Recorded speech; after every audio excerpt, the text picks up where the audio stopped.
in. Yeah, Dan, I mean, you took the words right out of my mouth. Just because President Trump himself wasn't the biggest proponent or perpetuator of these Epstein conspiracy theories, he did put three of the most vocal people who had said that they wanted to release this list into top jobs within his administration. Of course, being Attorney General Pam Bondi, FBI Deputy Director Dan Bongino, and FBI Director Kash Patel.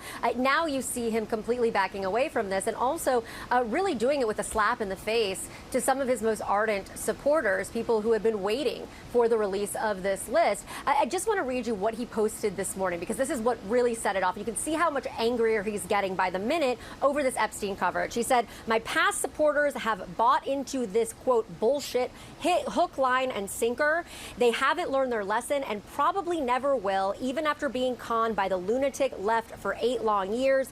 Let these weaklings continue forward and do the Democrats' work. Don't even think about talking of our incredible and unprecedented success, because I don't want their support anymore. Thank you for your attention to this matter." Okay, a couple of things to note here. This isn't just some fringe part of his base. There is a huge part of his base that believes that there are Epstein files that need to be released. We saw that when Charlie Kirk held his seminar over the weekend in Florida, and there were thousands upon thousands of people there cheering to release the files, cheering for Dan Bongino.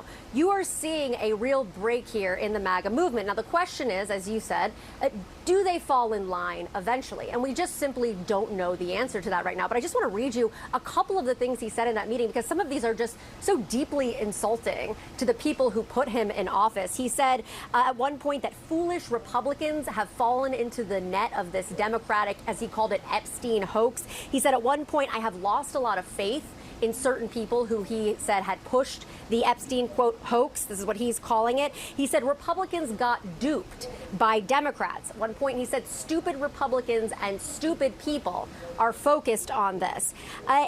He also noted that if there was anything credible left to release, that the Attorney General should release it, any kind of documents, and he praised Pam Bondi's handling of all of this. But if you listen to those words there, and you go back and you watch the tape of who exactly it was who was helping propel this messaging around Epstein, those are the people who got him elected, Dana. Those are the people who were out there every day on their podcasts, on various different shows, reaching out to parts of the country that were usually untapped for voters. Yep. Those are those people.